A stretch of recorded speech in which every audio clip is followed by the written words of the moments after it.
사도행전 14장. 이고니온에서도 바울과 바나바는 유대 사람의 회당에 들어가 복음을 전했습니다. 그러자 많은 수의 유대 사람들과 이방 사람들이 믿게 됐습니다. 그러나 믿기를 마다하는 유대 사람들은 이방 사람들을 선동해 형제들에 대해 나쁜 감정을 품게 했습니다. 바울과 바나바는 그곳에 오랫동안 머물면서 주를 의지해 담대히 말씀을 전했고, 주께서는 그들에게 표적과 기사를 행하는 능력을 베풀어 주셔서 주의 은혜의 말씀을 확증해 주셨습니다. 그 도시 사람들은 두 편으로 갈려 한쪽은 유대 사람들 편을, 다른 한쪽은 사도들 편을 들었습니다. 그런데 이방 사람들과 유대 사람들은 그들의 지도자들과 함께 바울과 바나바를 핍박하고 돌로 쳐 죽이려 했습니다. 그러나 그들은 이 사실을 알고서 루가오니아 지방에 속한 두 도시인 루스드라와 더베와 그 근방으로 피신해 그곳에서도 복음을 전했습니다. 루스드라에 발을 쓰지 못하는 장애를 가진 한 사람이 앉아 있었습니다. 그는 태어나면서부터 걸어본 적이 전혀 없었습니다. 그는 바울이 말하는 것을 귀 기울여 듣고 있었습니다. 바울이 그를 유심히 보다가 그에게 치유받을 만한 믿음이 있는 것을 보고 큰 소리로 당신 발로 똑바로 일어서시오 라고 외쳤습니다. 그 말에 그 사람은 벌떡 일어나 걷기 시작했습니다.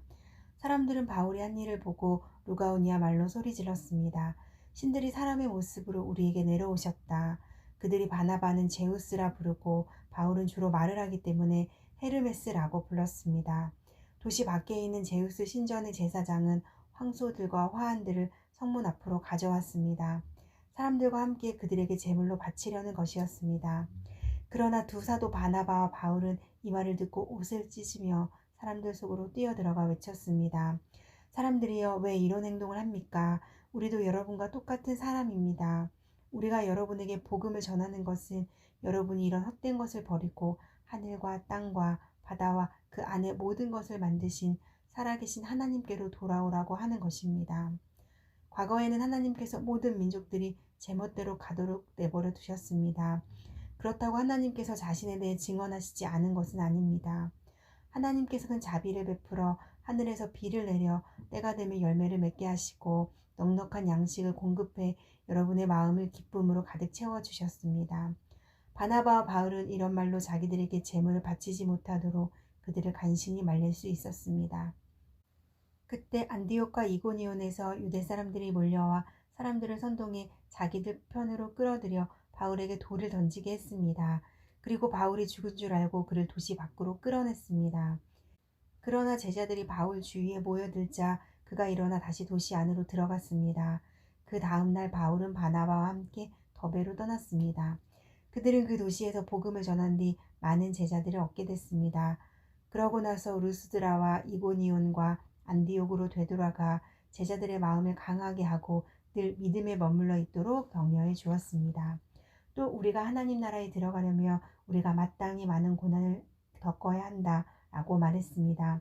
바울과 바나바는 제자들을 위해 각 교회마다 장로들을 세워 기도하고 금식하며 자신들이 믿는 주께 그들을 부탁했습니다. 그런 뒤에 그들은 비시디아를 통과해 밤빌리아로 들어갔다가 버가에서 말씀을 전하고 아달리아로 내려갔습니다.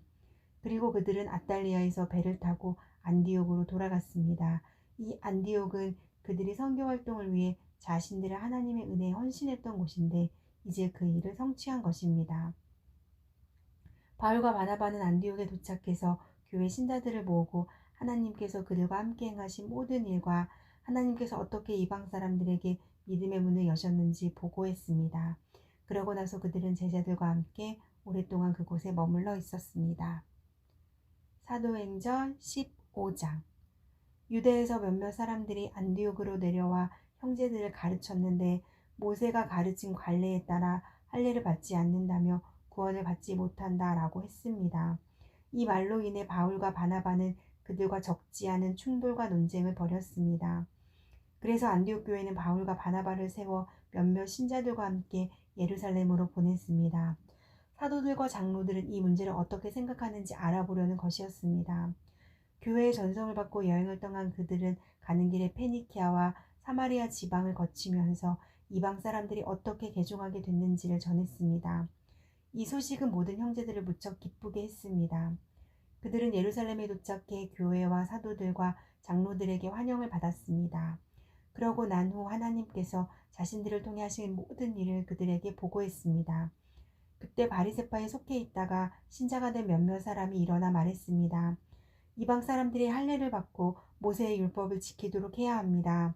사도들과 장로들이 이 문제를 논의하려고 함께 모였습니다. 오랜 시간 토론한 끝에 베드로가 일어나 그들에게 말했습니다.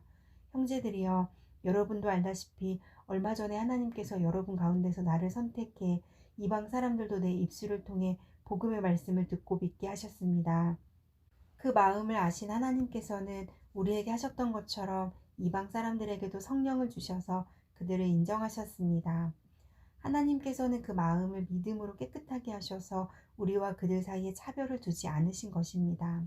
그런데 여러분은 어째서 우리 조상이나 우리가 질 수 없었던 무거운 짐을 이방 신자들에게 지워서 하나님을 시험하려고 하십니까? 우리는 그들과 마찬가지로 주 예수의 은혜로 구원받는다고 믿습니다. 온 회중이 조용해지면서 바울과 바나바가 하는 말을 귀 기울여 들었습니다. 그들은 자신들을 통해 하나님께서 행하신 표적과 기사를 이야기했습니다. 그들이 이야기를 마치자 야고보가 받아 말했습니다. 형제들이여, 내 말을 들어보십시오. 하나님께서 자기 이름을 위해 처음에 어떻게 이방 사람들 가운데 백성을 불러내 찾아오셨는가를 시몬 베드로가 말해주었습니다. 예언자들의 말씀도 이것과 일치합니다. 기록되기를 이 일 후에 내가 돌아와 다윗의 무너진 장막을 다시 지을 것이다. 폐허가 된 것을 내가 다시 짓고 내가 회복시킬 것이다. 그러면 남은 사람들과 내 이름으로 일컬음 받는 모든 이방 사람들이 주를 찾을 것이다.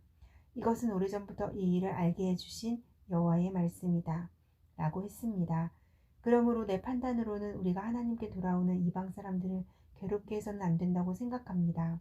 다만 우상으로 더러워진 음식과 음행과 목매어 죽인 짐승의 고기와 피는 멀리하라고 편지하는 것이 좋겠습니다. 오래전부터 모세 율법이 각 도시에 전해져 안식일마다 회당에서 그것을 읽고 있기 때문입니다. 그러자 사도들과 장로들과 온 교회는 몇몇 사람들을 뽑아 바울과 바나바와 함께 안디옥으로 보내기로 결정했습니다. 그래서 뽑힌 사람은 형제들 가운데서 지도자인 바사바라고 하는 유다와 실라였습니다.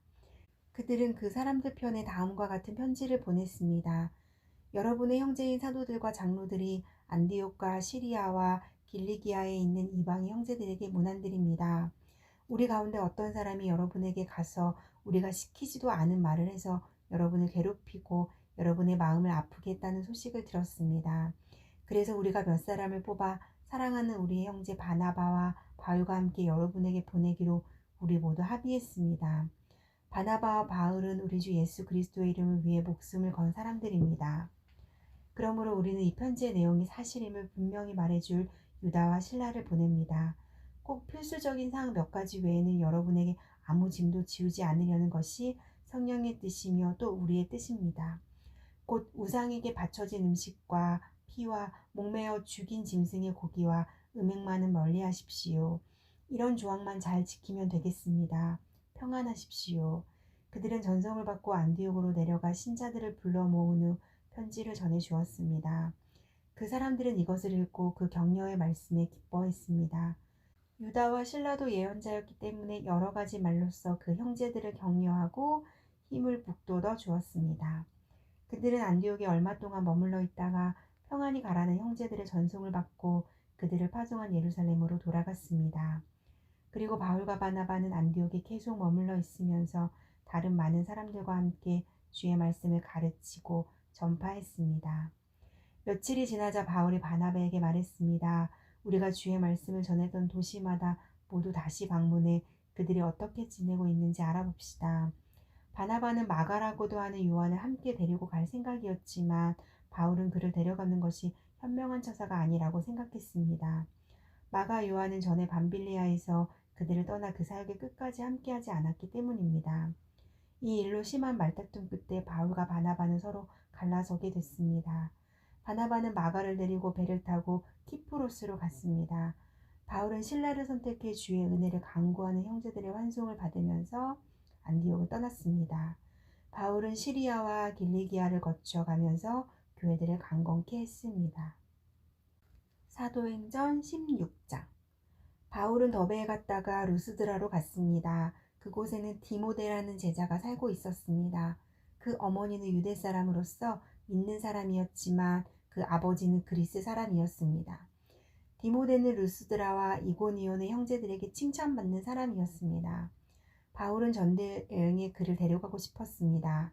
그래서 그 지역에 사는 유대 사람들 때문에 그에게 할례를 주었습니다.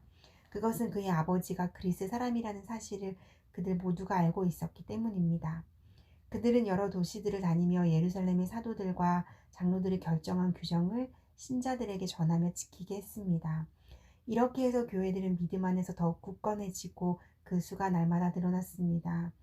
성령께서 아시아 지방에 말씀 전하는 것을 막으셨기 때문에 바울과 그 일행은 부르기아와 갈라디아 지방을 거쳐 무시아 지방 가까이 이르러 비두니아로 들어가려고 했습니다. 그러나 예수의 영이 허락하지 않으셨습니다. 그래서 그들은 무시아를 지나 드로아로 내려가게 됐습니다. 한밤중에 바울은 마케도니아 사람이 와서서 마케도니아로 와서 우리를 도와주시오라고 간청하는 환상을 보았습니다.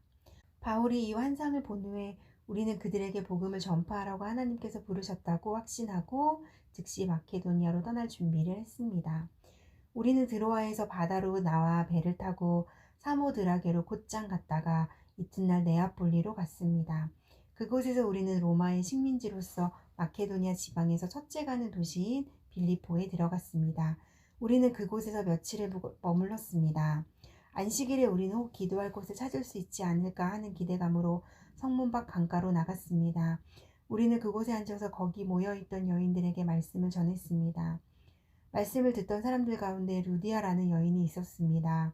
그 여인은 두아디라 도시에서 온 자주색 옷감 장수로서 하나님을 경외하는 사람이었습니다. 주께서 그 마음을 열어 바울의 말에 귀 기울이게 하셨습니다. 루디아는 그 집안 식구들과 함께 세례를 받고 저를 참된 신자로 여기신다면 제 집에 오셔서 머물러 주십시오 하고 간청하면서 우리를 자기 집으로 데리고 갔습니다. 어느 날 우리가 기도하는 곳으로 가다가 귀신 들린 한 여종을 만나게 됐습니다. 그 아이는 점을 쳐서 자기 주인들에게 아주 많은 돈을 벌어주고 있었습니다. 이 아이는 바울과 우리를 따라와서 이 사람들은 지극히 높으신 하나님의 종들로 당신들에게 구원의 길을 전하고 있다 라고 외쳤습니다. 이 아이가 며칠 동안이나 이렇게 계속하자 참다 못한 바울이 돌아서서 귀신에게 말했습니다. 예수 그리스도의 이름으로 내가 명한다. 그 아이에게서 당장 나오라. 바로 그 순간 귀신이 그 아이에게서 나갔습니다. 그 여종의 주인들은 자기들의 돈벌 소망이 사라진 것을 알고 바울과 실라를 붙잡아 시장에 있는 관리들에게 끌고 갔습니다. 바울과 실라를 로마 관리들 앞에 데려다 놓고 말했습니다. 이 사람들은 유대 사람으로서 우리 도시에 소란을 일으켰습니다. 우리 로마 사람들이 받아들이거나 실천할 수 없는 풍습을 전하고 있습니다. 모여있던 사람들도 가세에 바울과 실라를 공격하자 로마 관리들은 그들의 옷을 벗기고 매질하라고 명령했습니다. 관리들은 그들을 심하게 때린 뒤 감옥으로 던져놓고는 간수에게 그들을 단단히 지키라고 명령했습니다. 이런 명령을 받은 간수는 그들을 깊숙한 감방에 가두고 발에는 쇠고랑을 채워두었습니다. 한밤중쯤 됐을 때 바울과 실라가 기도하며 하나님께 찬송을 부르자 다른 죄수들이 귀 기울여 듣고 있었습니다. 그런데 갑자기 큰 지진이 일어나 감옥이 기반부터 흔들렸습니다. 곧바로 감옥 문이 열리고 죄수들을 묶고 있던 쇠사슬도 다 풀렸습니다. 간수가 잠깨어 일어나 감옥 문이 모두 열린 것을 보자 죄수들이 도망친 줄로 생각하고 칼을 뽑아 자살하려고 했습니다. 그때 바울이 큰 소리로 외쳤습니다. 당신 몸을 상하게 하지 마시오. 우리가 다 여기 있어. 간수는 등불을 달라고 하더니 불이 나게 달려들어와 부들부들 떨면서 바울과 실라 앞에 엎드렸습니다. 그러고는 그들을 밖으로 데리고 나오면서 물었습니다. 선생님들, 제가 구원 받으려면 어떻게 해야 합니까? 그들이 대답했습니다. 주 예수를 믿으시오. 그러면 당신과 당신의 집안이 구원을 받을 것입니다. 그러고 나서 바울과 실라는 그와 그 집안 모든 사람들에게 주의 말씀을 전해 주었습니다. 그날 밤 그 시간에 간수는 그들을 데려다가 상처 부위를 씻어 주었습니다. 그러고는 당장 그와 그 온 가족이 세례를 받았습니다. 간수는 그들을 자기 집으로 데려가 음식을 대접했습니다. 그는 자신과 온 가족이 하나님을 믿게 된 것으로 인해 기쁨이 가득했습니다. 날이 밝자 로마 관리들이 부하들을 보내 간수에게 명령했습니다. 그 사람들을 풀어주라. 그러자 간수가 바울에게 저희 관리들이 당신과 신라를 풀어주라고 전가를 보냈으니 이제 나와 평안히 가십시오. 라고 말했습니다. 그러자 바울이 그 부하들에게 말했습니다. 우리가 로마 시민임에도 불구하고 저들이 재판도 없이 공개석상에서 우리를 때리고 감옥에 가두고는 이제 와서 우리를 몰래 내보내려 하시오. 그들이 직접 와서 우리를 데리고 나가라고 하시오. 부하들이 그대로 자기 관리들에게 보고했습니다. 그들은 바울과 신라가 로마 시민이라는 소리를 듣고 깜짝 놀랐습니다. 그들은 직접 감옥까지 와서 사정사정하며 바울과 신라를 정중히 모시고는 그 도시를 떠나달라고 요청했습니다. 바울과 신라는 감옥에서 나온 뒤 루디아의 집으로 가 형제들을 만나 위로해주고 그곳을 떠났습니다.